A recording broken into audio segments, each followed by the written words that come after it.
Hai semuanya, salam sejahtera buat kita semua. Salam sehat selalu ya. Masih bersama saya, Ibu Ling In. Kita akan bersama-sama melanjutkan pelajaran geografi kita pada bab pemanfaatan peta, penginderaan jauh, dan sistem informasi geografi. Dan ini merupakan pertemuan yang kedua pada bab ini ya. Baik, maka tujuan dari pembelajaran kita kali ini masih sama seperti minggu lalu, di mana diharapkan siswa mampu menganalisis jaringan transportasi dan tata guna lahan dengan potensi dan atau citra penginderaan jauh serta sistem informasi geografi kaitannya dengan pengembangan potensi wilayah dan kesehatan lingkungan. Perhatikan foto penginderaan jauh berikut ya. Nah, ini adalah salah satu foto yang diambil dari udara, maka ini disebut dengan citra. Nah, pembahasan kita berikut ini semuanya tentang pemanfaatan citra penginderaan jauh. Ya, jadi kita akan membahas tentang interpretasi peta dan pengolahan citra penginderaan jauh terkait jaringan transportasi dan tata guna lahan. Pada pertemuan kali ini, kita fokus pada interpretasi dan pengelolaan citra penginderaan jauh terkait dengan jaringan transportasi dan tata guna lahan. Apa yang tampak pada citra berikut ini? Kalau saya lihat ini sepertinya gambar jalan tol ya. Oke, maka dikatakan di sini pengolahan citra penginderaan jauh terkait dengan jaringan transportasi. Tampak di situ jaringan jalan tol yang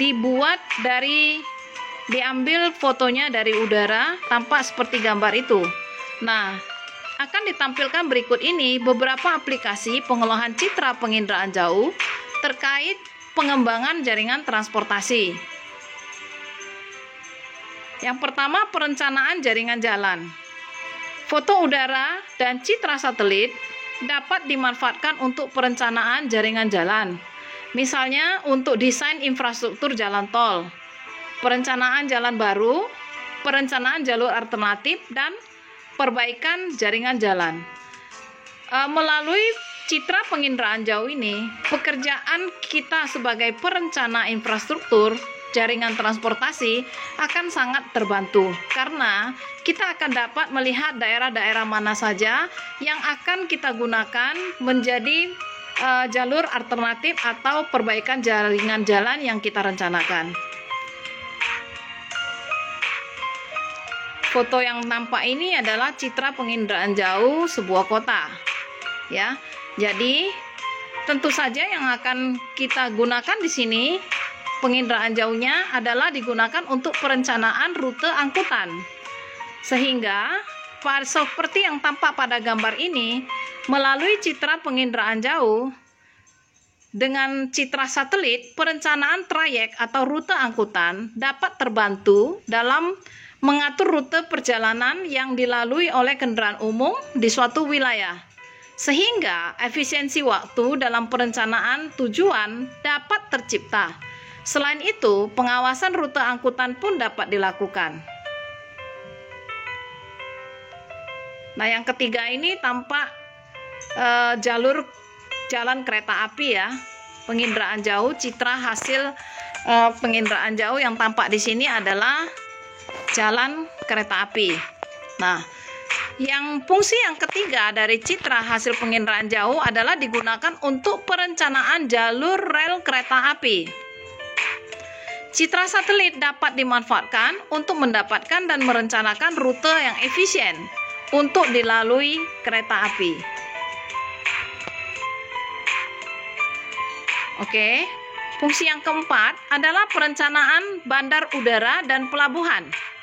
Nah, dari sini citra satelit membantu dalam perencanaan penentuan lokasi bandar udara dan pelabuhan yang aman bagi pelayaran didasari dengan SOP Kementerian Perhubungan Republik Indonesia.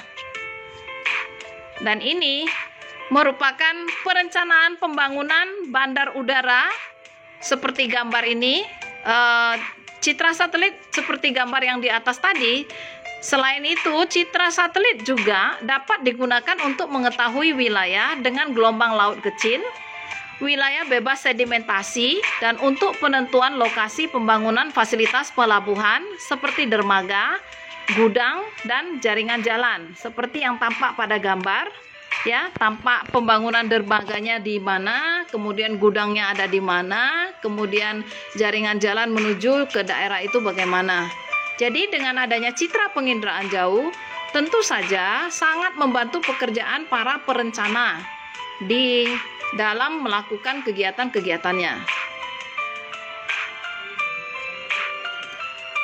Nah, berikut ini kita akan membahas bagaimana kegunaan penginderaan jauh terkait tata guna lahan.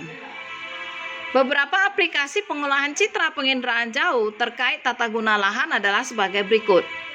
Yang pertama, pemetaan penggunaan lahan. Jadi kegunaan citra itu digunakan untuk mengetahui apakah lahan yang ada digunakan sesuai dengan peruntukannya. Misalnya pemetaan lahan pertanian, lahan permukiman, atau lahan kawasan industri. Dengan adanya citra hasil penginderaan jauh, tentu saja pekerjaan kita menjadi lebih mudah karena melalui citra kita bisa melihat apakah penggunaan tata guna lahannya itu sudah sesuai dengan peruntukannya. Berikut ini adalah kegunaan citra dalam penentuan arahan lahan. Nah, di sini penentuan lokasi ketersediaan sumber daya air dapat digunakan untuk pertimbangan dalam menetapkan arahan penggunaan lahan sebagai kawasan lindung. Apakah penggunaan itu diarahkan sebagai kawasan penyangga atau sebagai kawasan budidaya atau sebagai kawasan pertanian, kawasan permukiman, atau bahkan sebagai kawasan penunjang untuk kegiatan pertambangan. Maka disimpulkan bahwa citra penginderaan jauh dapat digunakan untuk menentukan arahan penggunaan lahan. Jadi akan digunakan sebagai apa lahan yang dimaksud tersebut. Oke, berikutnya penggunaan citra penginderaan jauh itu digunakan untuk kajian lahan pertanian dan lahan perkebunan.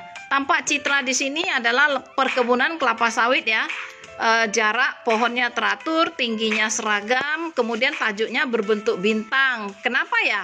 Kalau di citra ini dapat disimpulkan citra ini sebagai perwakilan dari perkebunan kelapa sawit.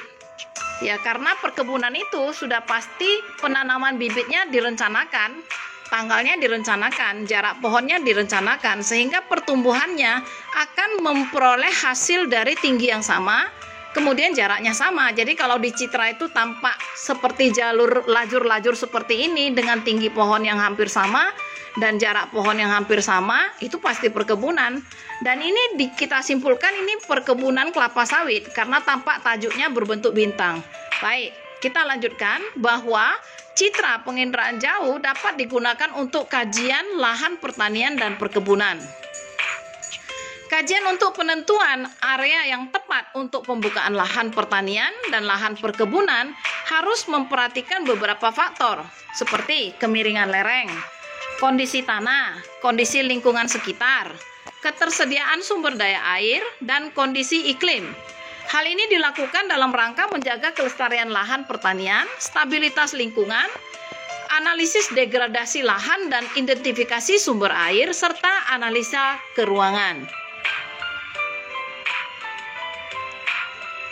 Berikut ini, citra penginderaan jauh juga digunakan sebagai kajian lahan hutan.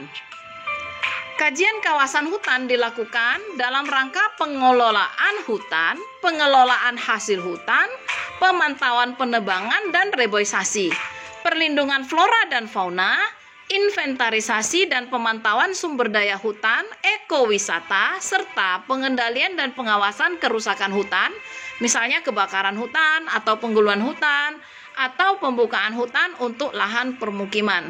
Nah, dari citra penginderaan jauh ini kita dapat melihat daerah-daerah mana saja yang telah terjadi kerusakan sehingga para perencana dapat menentukan wilayah mana saja yang perlu penanganan yang lebih intensif untuk reboisasi. Nah, demikian contohnya. Berikutnya, citra penginderaan jauh juga digunakan untuk kajian lahan permukiman.